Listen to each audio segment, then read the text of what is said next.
सांगलीत विविध मागण्यांसाठी मूकबधिर दिव्यांगांचे महापालिकेविरोधात आंदोलन। सांगलीमध्ये प्रहार मूकबधिर दिव्यांग संघटनेच्या वतीनं आंदोलन करण्यात आले। महापालिका कार्यालयासमोर विविध प्रलंबित मागण्यांसाठी मूकबधिर दिव्यांग तरुणांकडून निदर्शने करण्यात आले। शहरातील छत्रपती शिवाजी महाराज स्टेडियम येथे जिल्ह्यातील मूकबधिर दिव्यांग तरुणांना कार्यालय मिळावे तसेच राज्य शासनाच्या विविध योजनांचा लाभ मिळावा या मागण्यांसाठी हे आंदोलन करण्यात आले। सांगलीचे आमदार सुरेश गाडगीळ यांनी कार्यालय उपलब्ध करून देण्यासाठी महापालिका प्रशासनाकडे शिफारस केली। मात्र गेल्या 2 वर्षांपासून या मागणीकडे दुर्लक्ष होत असल्याने संतप्त मूकबधिर दिव्यांग तरुणांनी महापालिकेच्या दारात शिट्ट्या वाजवत आंदोलन केले।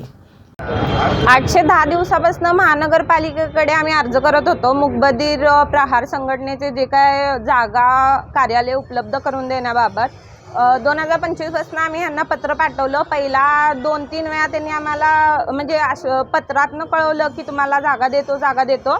थोड्या दिवसाआधी आम्हाला शिवाजी स्टेडियमच्या इथली जागा उपलब्ध करून देण्याबाबतीत पण पत्र आलं होतं। आम्ही तिथं गेलो होतो, पण तिथं कसं आहे, आमचे मूकबधिरांचे जे काय उत्सव असतात म्हणजे गणेश उत्सव, नवरात्र उत्सव, या सगळ्यासाठी पण आम्ही तिथं म्हणजे मूर्ती बसवणार ना, आणि त्या जागेच्या बरोबर साईडलाच वॉशरूम आहे। देव अशा घाणेरड्या जागेत आम्ही कसं बसवू शकतोय? तिथं रात्रीचे लोक दारू पितात, सिगरेट ओढतात, तिथं म्हणजे मवाली लोक असतात थोडक्यात। तशा जागी हे सगळे मूकबधिर आहेत, त्यांना बोलता ऐकता येत नाही। जरा कमी जास्त झालं तर कोण काय करणार? यासाठी आम्हाला ती जागा सोडून दुसरी जागा देण्याबाबतीत आम्ही यांच्याकडे म्हणजे पत्र पाठवलं होतं। त्या बाबतीत पहिला आम्हाला म्हणजे तुम्हाला जागा आम्हालाच नाही आहे, तुम्हाला कुठनं देऊ, अशा गोष्टी झाल्या। पण आम्ही त्यावर तटून राहिलो की नाही, आम्हाला ती जागा नको, दुसरी जागा पाहिजे।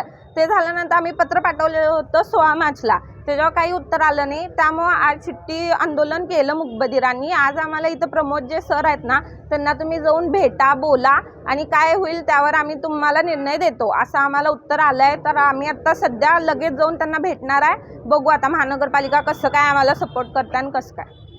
आंदोलन 2025 पासून आंदोलन चालूच आहे ना। हे सारखं आम्ही 8-15 दिवसाला येतोय, इथं ते म्हणतात त्यांना भेटा, हे करा ते करा, आणि परत नाही त्यावर काय उत्तर होत आम्ही बघतो करतो। आणि मागच्याही पण 16 मार्चला ज्यावेळी आंदोलन करणार होतो ना, त्यावेळी पत्रातनं असं कळवलं की तुम्हाला आम्ही जागा उपलब्ध करून देतो। त्यांना फोन केला, त्यांनी मला म्हणले की तुम्ही जागा जे तुम्हाला पाहिजे आहे त्याचं पत्र पाठवा, आम्ही त्यावर उत्तर देतो। पण त्याच्यावर काही उत्तर आलं नाही। इथं आल्यानंतर म्हणतात की त्यांच्याकडे पत्रच गेलं नाही। ही आमची चूक नाही आहे ना। तर आता त्यांनी जाऊन भेटा बोलल्यात, आता काय त्यांनी उत्तर देतात काय माहीत। असं सारखं येऊन आंदोलन करून तुम्हाला आम्ही उत्तर देतो, हे करतो ते करतो, हे तर बरोबर नाही आहे। तरी सुद्धा आता बघू काय होईल ते होईल। Bureau report SBN Marathi, Sangli.